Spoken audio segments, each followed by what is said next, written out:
going to talk about a subject that's not that attractive: how to handle the loss of a solid client.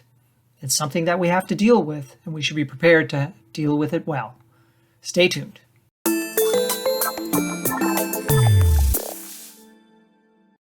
I recently saw a post on LinkedIn where a person had talked about losing a great client late last year and how they had dealt with that and what transpired afterwards.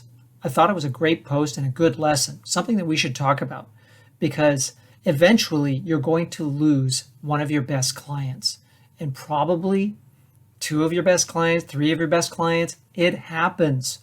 Time goes on and we lose good clients, but how we deal with it can make a big difference as to what happens next. So there are two ways to deal with the loss of a great client. One is to get angry and kind of bitter and maybe want to blame somebody. Well, none of that is really productive. What is productive is which is to accept it gracefully and nobly and in a friendly fashion with your outgoing client. So what I mean by that is you accept it as something that is not changeable, at least at that present time, unless there is something you can do. See, if they're just unhappy, then maybe you can change their mind. And we should always try and let them know, hey, if there's anything I can do to change your mind, please let me know. I'm willing to do whatever is possible to retain you because you're a great customer. And I really like doing business with you, and we've done business together for a while. So please let me know if there's anything I can do. If they still want to move on, then we say, I completely accept your decision. Obviously, I'm not happy about it because I really like doing business with you and I'll miss having you as a customer. But please know that I respect your decision and support your right to choose to do business with whomever you like. That's in a case if they're deciding to move on to a competitor.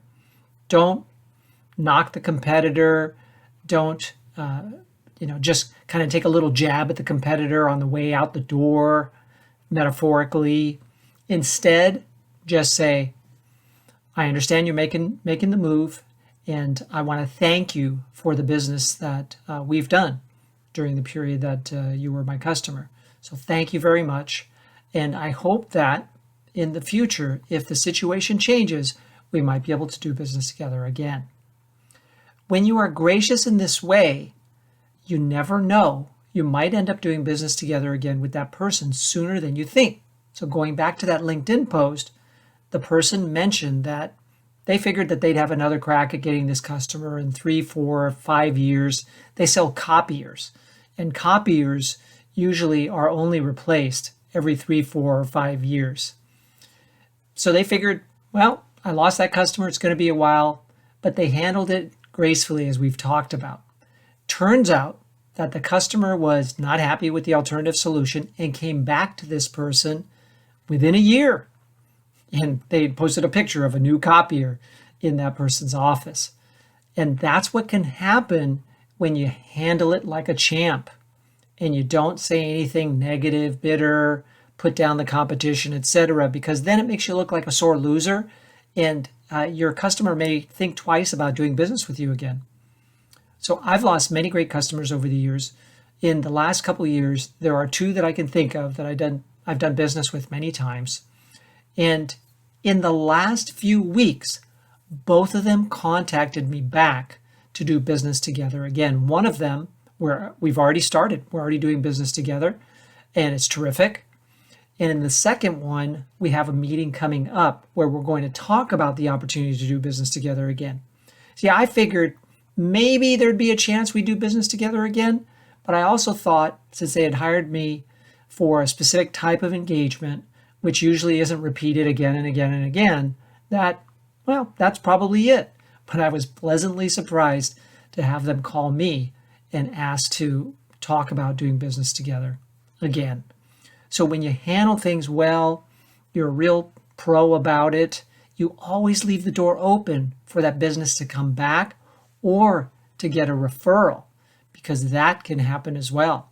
And that referral might end up being just as good a customer, if not a better customer, than the one that you lost. So this is something that's going to happen to us. I hope you're prepared for it and know how to deal with it well. And I believe that that will help your business going forward. Love to hear any questions that you have or comments. Please place them below. If you like this video and others that I placed on the channel and you haven't subscribed yet, please do. Like the video, comment on it, and share it with others who could be helped by the sales videos that I put out regularly. And if you haven't checked out my new online course yet, please do. There will be a link in the comments of this video, the description of the video, so you can take a look at it. Thank you very much and best wishes to you.